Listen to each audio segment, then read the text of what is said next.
ثم جعلناك على شريعة من الأمر فاتبعها ولا تتبع أهواء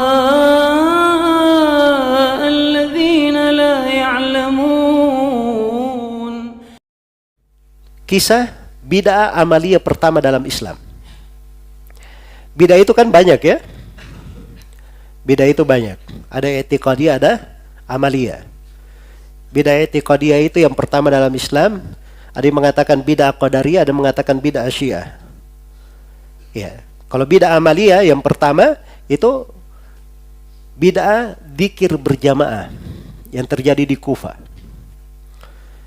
Jadi Abu Musa al-Asy'ari mendatangi rumah Abdullah bin Mas'ud, melaporkan, saya melihat di masjid ada kelompok manusia berkelompok-kelompok.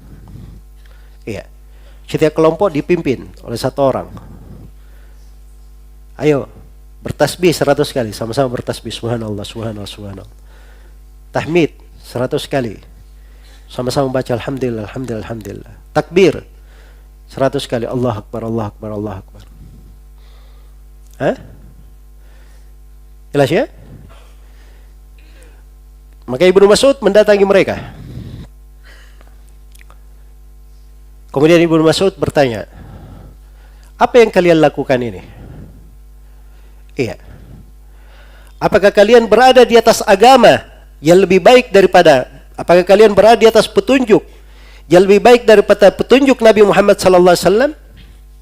Karena Nabi dan para sahabatnya tidak ada yang melakukan seperti ini.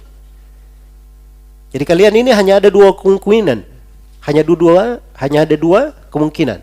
Kemungkinan yang pertama, kalian berada di atas petunjuk lebih baik dari petunjuknya siapa? Nabi Muhammad.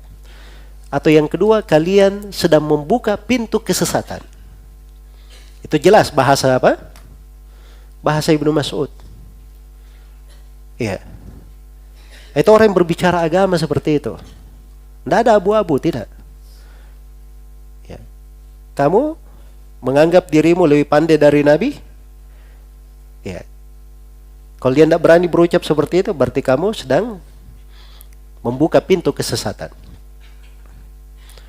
Jelas ya? Mereka berkata, Ibnu Mas'ud, kami ini melakukannya maksud kami baik. Ya. Itu alasan semua orang di masa sekarang. Melakukan bid'ah, maksud saya baik. Maksud saya cinta kepada Nabi. Ya. Kita tidak pernah berbicara tentang maksud dan niat orang. Jelas ya? Para ulama itu yang menjelaskan tentang bid'ah, mereka tidak berbicara tentang niat-niat manusia. Itu hal yang tidak diurusi memang, masalah niat antara mereka dengan Allah. Urusan niat. Tapi dia menjadi masalah, perbuatan ini tidak sesuai dengan sunnah Nabi. Menyelisih sunnah Nabi sallallahu alaihi wasallam. Iya. Baik. Karena itu suatu hari ada orang yang setelah sholat subuh dia sholat 2 rakaat, sholat sunnah. Ditegur oleh imam para tabi'in di masanya, Sayyid Ibnu Musayyab. Kenapa kamu sholat 2 rakaat? Orang ini berkata, wahai Abu Muhammad, kunyanya Sayyid bin Musayyab, apakah Allah menyiksa saya gara-gara saya sholat? Nah, itu bahasanya ya. Masa orang dzikir disalahkan?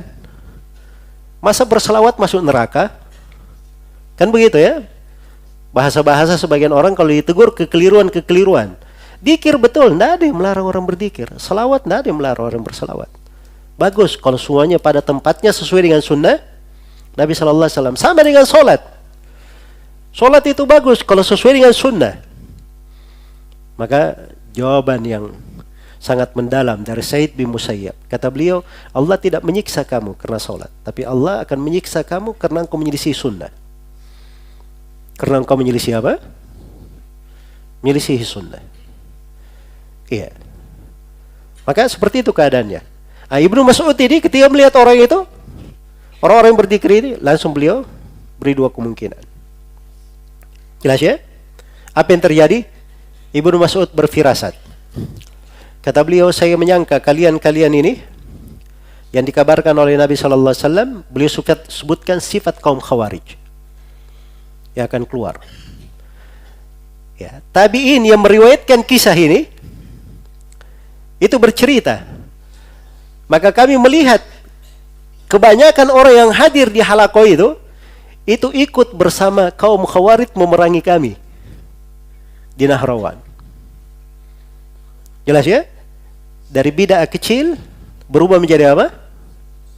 Menjadi bid'ah yang besar. Menjadi bid'ah yang besar. Nah, itu hati-hati. Ya. Karena itu kenapa para ulama Islam itu setiap kali ada kesalahan, kekeliruan, mereka luruskan, mereka ingatkan supaya jangan terjadi hal yang seperti itu di tengah umat.